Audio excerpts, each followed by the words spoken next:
Okay, now my fourth point is the likability of the narrator. Now, I'm aware that there are probably quite a few of you who will go, but Bella's likeable. Bella's likeable from the point of view of every character in the book. They all seem to fall in love with her. I, personally, detested the character in the first chapter that I read. She just came across as this spoiled brat who thought too much of herself.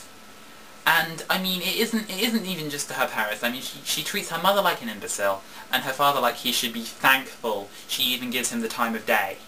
And that is just really not a good attitude to have towards life. But she treats the other students like it. The majority of the other students like it.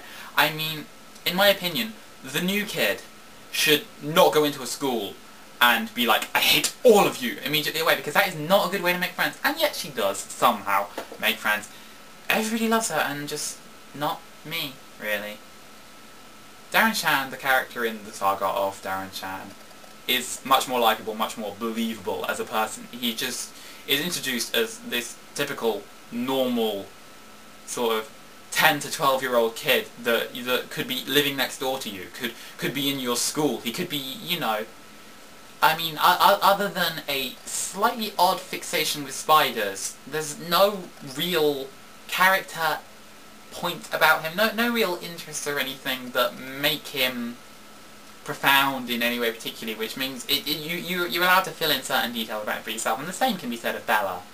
But I feel it works more for the character of Darren, because with the character of Darren, it is established that Darren is not actually supposed to be his name, that the author is this character and is writing under a false name because of all the events that happen. He can't possibly write under a real name, or even the name of his town, because it could cause inexplicable, horrible things to happen because of people who will hunt down either him or his family because of the events of what happens in the story. So stuff like that just, it works better, I feel.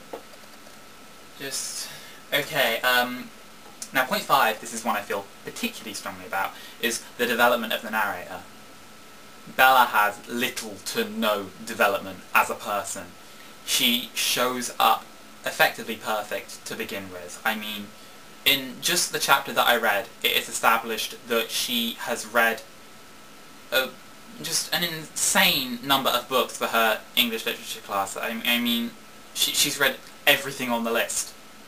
Like, everything on the list. I understand she comes from, like, a big high school in a big city and everything, but you honestly couldn't have read everything on the list when the list could be... I mean, even if they're picking great works, I mean, Shakespeare alone, you could pick, a handful, and it's insane to think that she could do that. And she's already done the biology experiment, and just, and then she's infinitely popular almost straight away, and she's, calls herself plain, but, like, boys are tripping over themselves to ask her out on a date and everything. It's just... And then you get her effective one main character flaw, and that's that she's clumsy, which is really not a character flaw that it could have been. Okay, here's a scene involving Bella's clumsiness that could have been in the books, and in my opinion would have made it much more interesting. After ignoring her for a while, Edward finally decides to give Bella a chance, and he asks her out on a date, and she's so excited and she's happy, and they meet up in a restaurant or something, and she comes running in and she trips over her own feet and she falls flat on her face and she makes a complete fool of herself, and Edward's embarrassed to be seen with her, or maybe she bumps into a waitress and the waitress flies a load of soup and it lands in Edward's lap and he's burnt and his suit pants are ruined and he's all like, ugh, Bella, I hate you, you've ruined this, and storms out, and she's upset because she's ruined the one chance she thought she was going to get with this guy that she's just inexplicably romantically in true love with.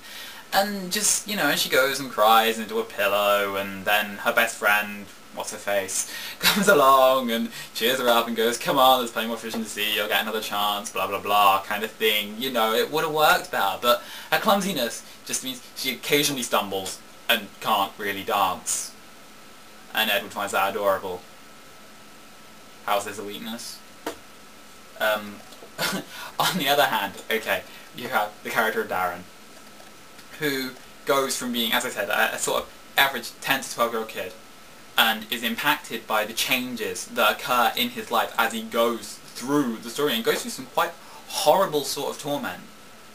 Some really quite nasty, horrible things. I mean, sort of like when he's a kid, he has to leave home. He has to fake his death and leave everybody he's ever loved behind, and then have his best friend in the entire world threaten to hunt him down and murder him when he's older because he's become part vampire. It's just, you know, and he's affected by these things, and he strengthens and grows as he learns to fend for himself and effectively matures into an adult. It's interesting to read. It's interesting to see who this character becomes. You're kind of rooting for him. You want him to survive. You want him to live. You want him to grow and develop and find love and happiness. Whereas I don't feel much of that toward Bella particularly. I mean, reading Twilight, I was kind of like the next page could say she got hit by a bus, and I would cheer. And maybe that's cruel of me, but that's genuinely how I feel about the character. She's just not interesting toward me at all. Okay, now we get to my 6th point. Darren has a dark side. Darren has a really dark side at times, and this is again linked into his development as a character. As he goes through some of the really horrific stuff that happens because he is a vampire, as he sees the darkness of both human and vampire and vampanese, who are another form of vampire introduced, and I will explain more about this in a section later on. He sort of becomes more attached to the emotions of anger and rage and revenge, and what becomes a major plot point towards the end of the book is his possibility that he could become the Lord of Shadows, which is this figure destined to rise who will destroy all of humanity and all of the vampires and all of the vampanese and effectively wipe out almost every living creature and create this horrible apocalyptic universe that Darren and Harkat travel to in the 10th book. And it's just cool to see that, because in a way, in that he becomes a monster, that shows some humanity, because the darker side of human emotions are still human emotions and they need to be shown. Bella is just happy and fluffy and in true love and, you know, practically sparkles as much as Edward does in how brilliant she is. It's not believable. I mean, everybody has some dark side. You have your evil little thoughts, you have your, even if you don't act on them, everyone's got, you know, the devil on their shoulder to go alongside the angel, and she just doesn't show that at any point. I think the only dark side to Bella you could actually argue that she has is she is bitchy, and she is occasionally two-faced. But both of these are negated by the fact that as the story is narrated from Bella's point of view, they are both always argued as being entirely justified. And because it's written from first-person point of view, the reader will agree with Bella on this fact, because it's like they're backing themselves up, in a way. It's because, say, the character of Lauren, I believe her name is, who is one of the few characters who actually stands up to Bella and claims not to like her. If Bella is bitchy to her, that's fine, because it's okay to bitch on the bitch. Because, you know, fight fire with fire and that whole thing, and, you know, that's really going to help everything, but just... So her bitchy nature is kind of pushed to the side, and it's like, it's fine, you know, she's allowed to do that because she's so special and sparkly, and blah blah blah. And her two-faced nature, this shows up apparently more in the later books. In New Moon, when Edward breaks up with her, the people who have established themselves as a group of friends, anybody who supports her in that Edward should come back to her and that he has treated her badly and she needs to be with him, right, they're her friends. Anybody who doesn't, anybody who points out the whole, you know, negative side of the relationship that he had with her, you know, she drops them and she's like, I'm not your friend anymore and I'm not going to talk to you, and that's perfectly fine for her to do. However, apparently there is a point in the book where one of her friends starts hanging around with Lauren, and this isn't allowed. No, that isn't right, because you're supposed to be Bella's friend. It's like, it just seems a bit dark and mean and typical teenage bitchy girl trying to become popular kind of thing.